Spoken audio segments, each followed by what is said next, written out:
Hola youtubers, ¿qué tal? Soy Juan Jobote, ¿cómo estáis? ¿Sabéis qué es la cibermetría? ¿No lo sabéis? Bueno, pues aquí a mi derecha tengo este libro que se llama, espero que el reflejo no me fastidie, Cibermetría midiendo el espacio red, escrito por Enrique Orduña e Isidro Aguillo, de la editorial UOC del Profesional de la Información. Isidro Aguillo es una de las personas que más sabe de cibermetría a nivel mundial. Es un investigador consolidado, con muchos años de experiencia a sus espaldas, y es responsable del Laboratorio de Cibermetría del Consejo Superior de Investigaciones Científicas en Madrid. Yo le pedí a Isidro que hoy nos explique un poco qué es la cibermetría, que lo explica a través de este libro, en cierta forma, pero también cómo se hacen trabajos de investigación en su área de conocimiento. Así que vamos a tener una charla con Isidro para que nos explique un poco qué es la cibermetría y vamos a hablar con él a través del Hangout. Así que os espero en el Hangout.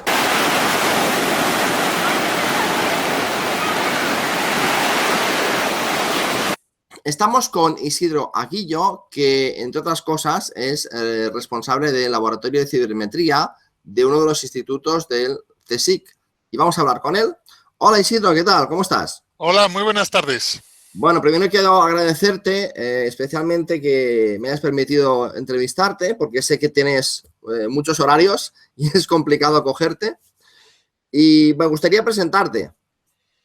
A ver, tengo aquí una chuleta, porque creo que tardaré más en presentarte que en la entrevista, pero en fin.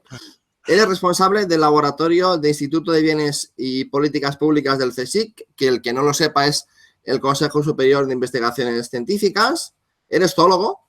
Sí, correcto. Eres doctor honoris causa por la Universidad de Indonesia en el año 2009 y doctor honoris causa por la Universidad Nacional de Investigación Nuclear de Moscú.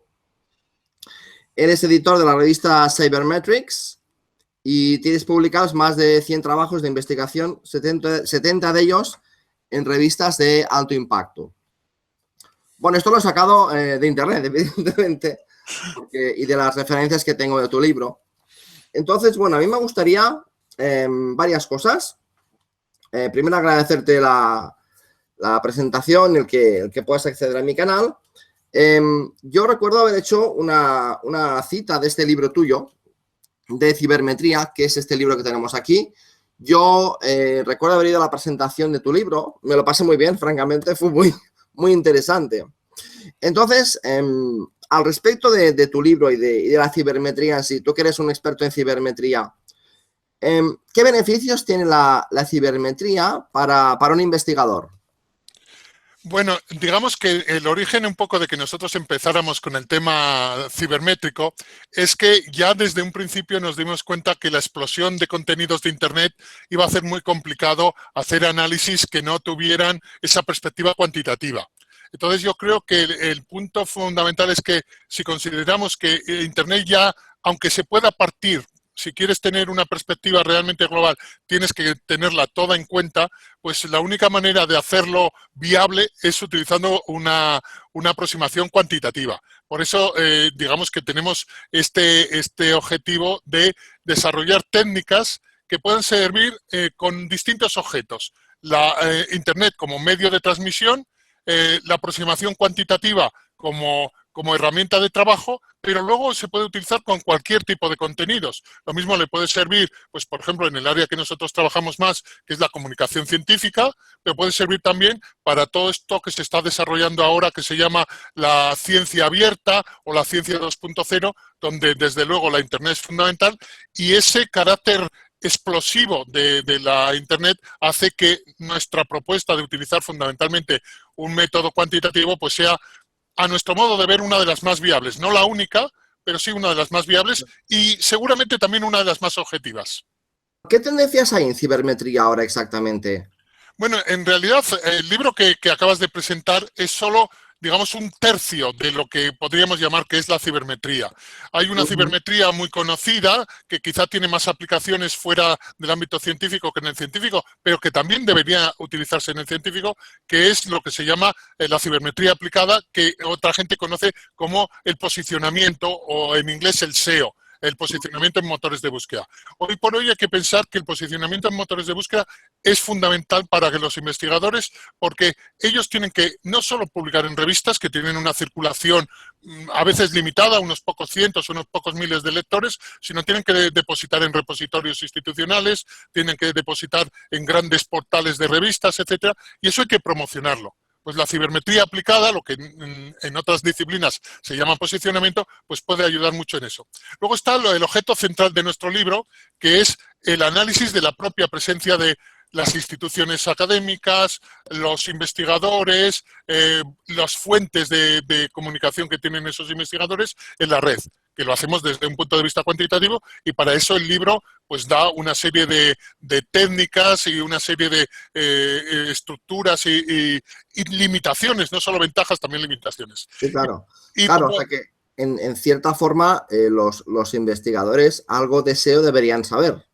Sí, vamos, yo creo que los investigadores tienen que saber de SEO y luego seguramente tienen que incluir un especialista en su equipo, del mismo modo que los investigadores necesitan, pues no sé, bibliotecarios que les ayuden a localizar documentos, que necesitan técnicos que les ayuden a trabajar con los equipos, que necesitan personal especializado. Pues una de las especialidades que hoy por hoy más necesitan es precisamente lo que podríamos llamar un community manager con conocimientos especializados de posicionamiento. Alguien que les ayude a posicionar sus escritos o a posicionar todos sus trabajos o incluso, por ejemplo, si son arqueólogos, pues las exploraciones que están haciendo, excavaciones en determinados yacimientos para posicionarlas, por ejemplo, en Google Maps o en mapas de este tipo. Sí, es que eso que estás describiendo es precisamente ese nuevo concepto de ciencia abierta. La ciencia abierta es que la comunicación hacia la sociedad y en general hacia la sociedad, pero hacia otros colegas es fundamental. Y eso tiene que ocurrir no en la fase final de la publicación, sino durante todo el proceso. Es decir, cuando tú descubres un yacimiento, que eso se publicite, que haya fotos, que haya esquemas. Cuando estás avanzando con esos descubrimientos, que se siga el proceso. Y, por supuesto, al final, es evidente que cuando se publican papers o se publican libros, también eso se tiene que promover. Pero digamos que la idea de la ciencia abierta es, desde el mismo momento de iniciar la investigación, tú tienes que abrirlo. Y nuevamente, no solamente a tus colegas próximos o tus colegas al otro lado del mundo, sino al resto de la sociedad, porque yo creo que eso es muy importante. O sea que en cierta forma, por ejemplo, los investigadores que, por ejemplo, prácticamente tienen de catálogo, tendrían que, por ejemplo, utilizar blogs, por ejemplo, para empezar a hacer los borradores de los papers, de los preprints, por ejemplo. Bueno, yo te diría que tienes un ejemplo magnífico de un buen modelo de blog, es el blog de cualquier estudiante de doctorado. Yo he conocido blogs sensacionales donde el estudiante de doctorado empieza desde cero, va contando sus experiencias, algunas de carácter personal, otras de carácter más académico, pero uno va viendo cómo se va formando. No solamente se realiza la investigación, sino que la propia educación del doctorando va apareciendo en los diferentes posts que aparecen en el blog. Y luego ese conjunto de entradas de blog termina siendo una herramienta muy interesante. Vale, hombre, pues sería interesante esto. Más adelante me das una línea de trabajo para el canal de YouTube, entre otras cosas. Cuando vimos la presentación de tu libro hace un tiempo, nos mencionaste un tema que era la altimetría, o lo que se llama altmetrics. Sí. ¿Nos podrías explicar un poco lo que es? Porque yo he estado leyendo varias cosas y recuerdo lo que tú mencionaste, lo que yo he leído, hay alguna variación. Bueno, vamos a ver, la altimetría en principio es un concepto que tiene varias cosas desafortunadas. Me gustaría empezar por las limitaciones. La primera es el nombre, porque no es realmente alternativo, lo de quiere decir alternativo, sino más bien complementario. Y eso no es quizá tan grave como el hecho de que la altimetría en realidad, y posiblemente ahí deriva tu problema, tu confusión, es que es una serie muy heterogénea de medidas. Algunas de ellas son más o menos equiparables, pero hay otras que son muy diferentes. Entonces, ¿qué es la altimetría? Pues la altimetría incluye cualquier tipo de impacto que tenga la producción científica o la labor científica. Desde, por ejemplo, cosas como puede ser la cita tradicional, que eso ya no sería tan altimétrico, sería pues lo que tradicionalmente se ha llamado bibliometría o cienciometría, pero luego, por ejemplo, fenómenos que no implican un reconocimiento como tal, sino simplemente un uso.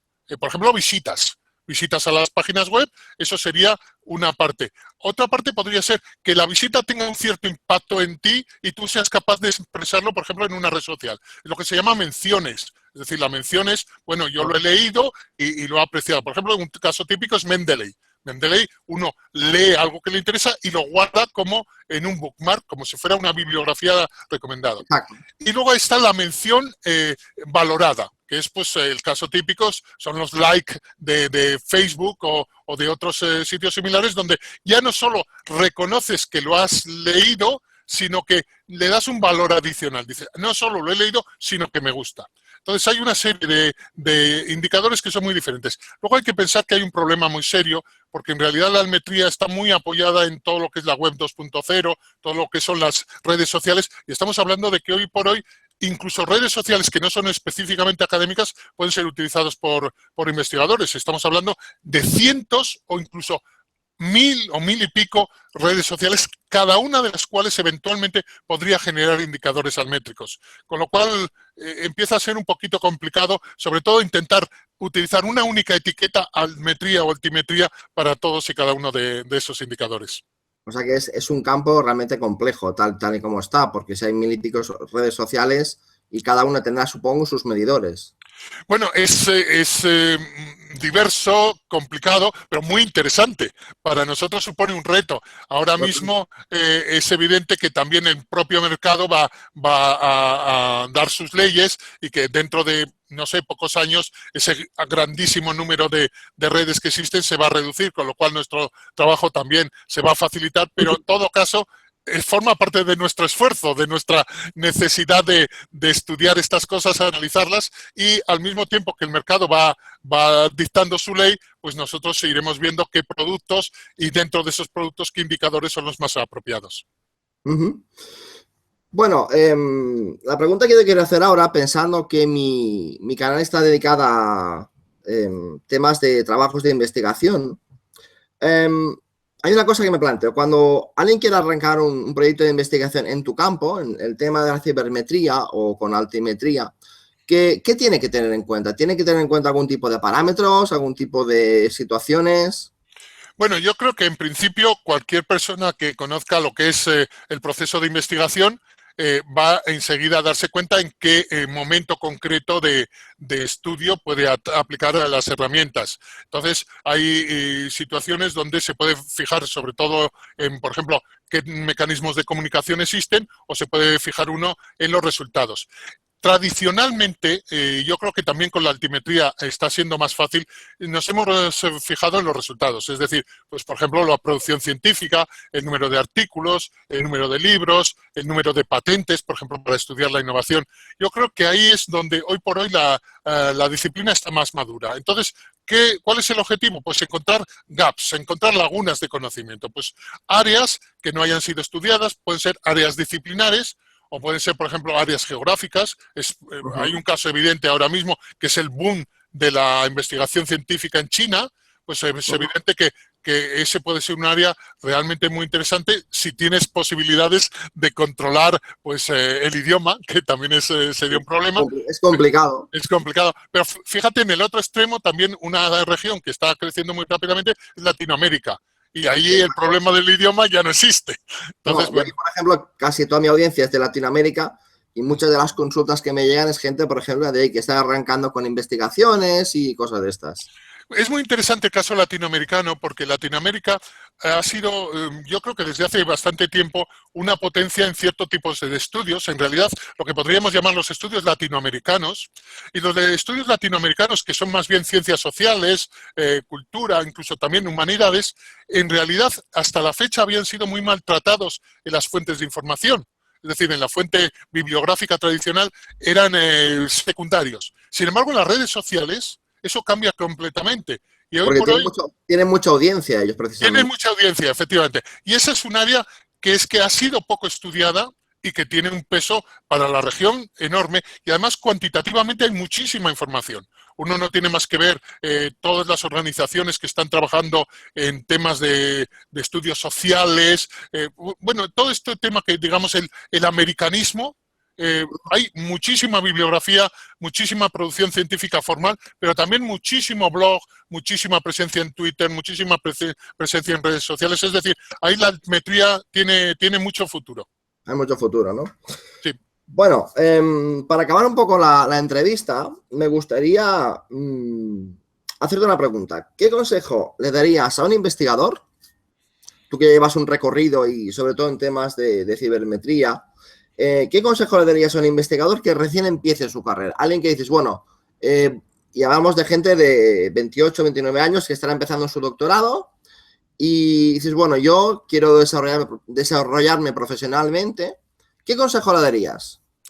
Bueno, lo primero de todo, paciencia, pero yo creo que ese no es solo una recomendación para el tema de la almetría o la cibermetría, porque ya sabes que la carrera investigadora es larga, a veces con muchos obstáculos, bueno, muchas veces con obstáculos, y que yo creo que, bueno, tiene que tener en cuenta eso. Pero lo que, digamos ya desde un punto de vista práctico, es que hay que fijarse cuáles son las políticas que tanto, por ejemplo, en Europa, con los documentos de la Comisión Europea, como en Latinoamérica, con todas las iniciativas que está habiendo, yo estoy pensando sobre todo en lo bien posicionado que está el tema del acceso abierto. El Open Access es un tema central. Pues yo creo que primero debería ver cuáles son las prioridades en cualquiera de estas dos regiones políticas. ¿Por qué razón? Porque al final cualquier tipo de investigación necesita financiación. Y hoy por hoy hay que saber exactamente cuáles son las líneas que van a estar financiadas. O sea, ¿dónde está el dinero? En pocas palabras. ¿Dónde está el dinero? Efectivamente. Entonces yo creo que eso es importante, pero no sería muy problemático porque en realidad el propio objeto de esta entrevista, que es toda la área métrica, cibermétrica, almétrica, tanto en la Comisión Europea como en los países latinoamericanos, sí que figura entre las prioridades. Entonces lo único, pues ver qué tipo de estudios se favorecen. Y luego yo diría que mientras que en Europa son estudios muy europeístas, es decir, donde sería interesante una aproximación más realmente horizontal que cubriera todos los países de Europa. Sin embargo, en Latinoamérica hay un interés especial por problemas locales.